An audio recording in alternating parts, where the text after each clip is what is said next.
Assalamu alaikum everyone. I hope you all are well. Alhamdulillah, it's a blessed day of the week. It's Friday. اور سب سے پہلے Friday reminder سورہ کہف پڑھنا، دودھ پاک کی کثرت کرنا، مسواک کرنا، نیل کٹس کرنا اور باقی کی سناس you can see here. ہم ہر فرائیڈے مسواک کر رہے ہوتے ہیں، یہ ایک سنت ہے، لیکن ہمیں ڈیلی مسواک کرنا چاہیے. انفیکٹ ہر نماز کے ساتھ اگر ہم مسواک کریں تو اس کی بڑی فضیلت ہے اور یہ بھی ایک سنت سے ثابت عمل ہے. پروفیٹ صلی اللہ علیہ وسلم نے فرمایا، بخاری کی حدیث ہے کہ مجھے اگر اپنی امت کی مشقت کا اندیشہ نہ ہوتا تو میں انہیں ہر نماز کے ساتھ مسواک کرنے کا حکم دیتا. Alright, so today is going to be a very quick and short reminder. آج کچھ باتیں جو میں کرنا چاہ رہی تھی، وہ پہلی بات تو ٹریولنگ کے حوالے سے ہے. جب بھی آپ ٹریولنگ کرتے ہیں تو بہت ساری چیزیں کنٹمپلیٹ ہوتی ہیں، غور و فکر کرتے ہیں. اور ابھی جب میں پاکستان آئی اور اس کے بعد مجھے پک کرنے جانا تھا اپنے ہسبینڈ کو، اور پھر اسی طرح سے آج وی آر لیونگ پاکستان، آج we are going back to Perth. تو اب وہ ساری چیزیں آپ کو آپ کی اپنی زندگی کے سفر کی یاد دلاتے ہیں. کس طرح سے آئی واز تھنکنگ کہ جب ہم اپنی ڈیسٹینیشن پہ آتے ہیں، جیسے ہم پاکستان آئے اینڈ اپنی فیملی سے ملتے ہیں، لوڈ ون سے ملتے ہیں، تو ایوری بڈی از اسمائلنگ، ہر بندہ خوش ہوتا ہے، آپ کو ویلکم کرتے ہیں. اور اسی طرح سے جب آپ جا رہے ہوتے ہیں اپنی فیملیز کو چھوڑ کے، اپنے لوڈ ونس کو چھوڑ کے، اپنی کنٹری کو چھوڑ کر، تو ایوری بڈی از سیڈ، اور ان کے فیس جو ہیں وہ سیڈ ہو رہے ہوتے ہیں، سم ٹائمز دے کرائی. تو اسی طرح سے زندگی کا سفر بھی ہے، بہت حد تک ملتا جلتا ہے.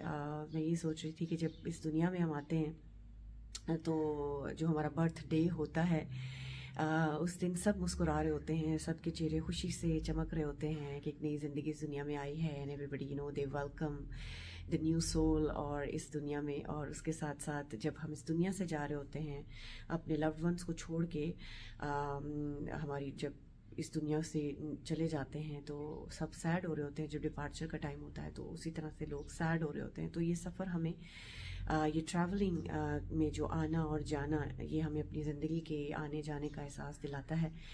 تو یہ تو ایک ریفلیکشن تھی. I don't understand why my hijab's color is looking very bright pink. Well, it's actually not bright. It's maroon. Maybe because of the lights, but I can't do anything about it. So کوئی filter بھی نہیں لگا ہوا. So excuse me for that. Anyways, آج جو میں ایک حدیث میں آپ کے ساتھ شیئر کروں گی، اور یہ میں آپ کے ساتھ شیئر کر رہی ہوں ریاض الصالحین جو بک ہے حافظ صلاح الدین یوسف کی، اس میں سے میں شیئر کر رہی ہوں. مسلم کی یہ حدیث ہے.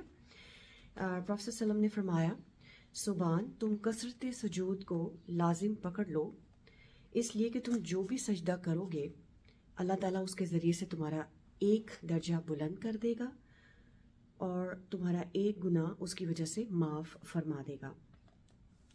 تو اب یہاں پہ جو اس کی جو اس میں فوائد و مسائل بتائے گئے ہیں، اس میں سب سے پہلے تو بتایا گیا ہے کہ سجدوں کی کثرت سے یہاں پہ کیا میننگ ہے کہ نمازوں کا اہتمام کرنا اور فرائض کے علاوہ نوافل کی ادائیگی بھی کرنا. اور اس سے کیا ہوگا کہ یہ آپ کے درجات کی بلندی کا ذریعہ ہے، اس سے آپ کے رینک بلند ہوں گے، اور اس کے ساتھ ساتھ آپ کی جو سیئات ہیں، گناہوں کو اس کا کفارہ بھی ہے. پھر ایک حدیث میں صحابی نے رسول اکرم صلی اللہ علیہ وسلم سے درخواست کی کہ میں جنت میں آپ کا ساتھ چاہتا ہوں. یعنی انہوں نے آپ صلی اللہ علیہ وسلم سے یہ ریکویسٹ کی کہ مجھے آپ بتائیے کہ میں آپ کے جنت میں آپ کا ساتھ چاہتا ہوں تو میں کیا کروں. تو آپ صلی اللہ علیہ وسلم نے انہیں کثرت نوافل کی نصیحت کی، یعنی کثرت سجود کی نصیحت کی.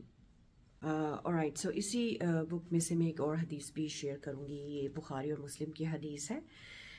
حضرت انس رضی اللہ عنہ سے روایت ہے، رسول اللہ صلی اللہ علیہ وسلم نے فرمایا کہ 3 چیزیں میت کے پیچھے جاتی ہیں، اس کے گھر والے، اس کا مال اور اس کا عمل.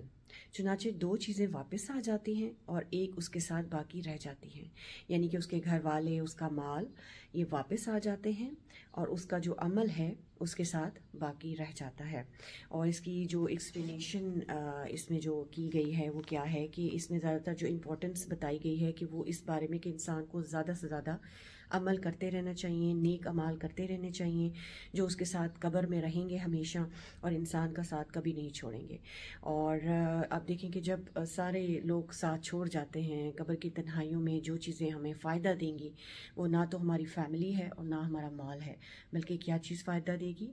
زیادہ سے زیادہ نیک اعمال ہمیں فائدہ دیں گے، جو بھی نیک عمل ہم اس دنیا میں کریں گے.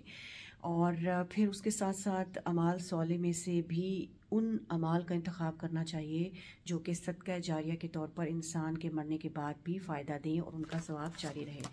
اور اس میں ایک عمل کیا ہے کہ آپ کوئی ایسا علم چھوڑ جائیں جو آپ کے پیچھے لوگوں کو نفع پہنچاتا رہے، یا نیک اولاد جو آپ کے پیچھے دعا کرے، یا کوئی بھی چیریٹی کا کام آپ کرتے ہیں تو اس لیے نیک اعمال کی کثرت کرنی چاہیے.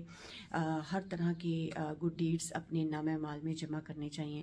ہم سب کے لیے یہی میسج ہے کہ اپنی زندگی میں جتنے بھی نیک اعمال ہم کر سکتے ہیں ان کو کر لینا چاہیے، کیونکہ یہی نیک اعمال ہیں جو قبر میں ہمارا ساتھ دیں گے اور ججمنٹ ڈے پہ بھی ہمارا ساتھ دیں گے.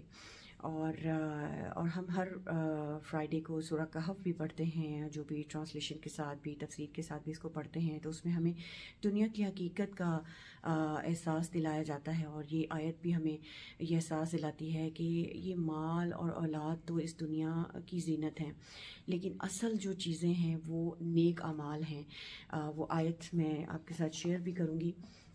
یہ آیت ہے کہ یہ مال اور یہ اولاد محض دنیوی زندگی کی ایک ہنگامی آرائش ہیں، اصل میں تو باقی رہ جانے والی نیکیاں ہی ہیں جو تمہارے رب کے نزدیک نتیجے کے لحاظ سے بہتر ہیں، اور انہی سے اچھی امیدیں وابستہ کی جا سکتی ہیں. تو اس آیت سے بھی ہمیں کیا پتہ چلتا ہے کہ نیکیاں، نیک اعمال ہی ہیں جو اصل میں بہتر ہیں، جو اصل میں ہمارے کام آنے والی ہیں.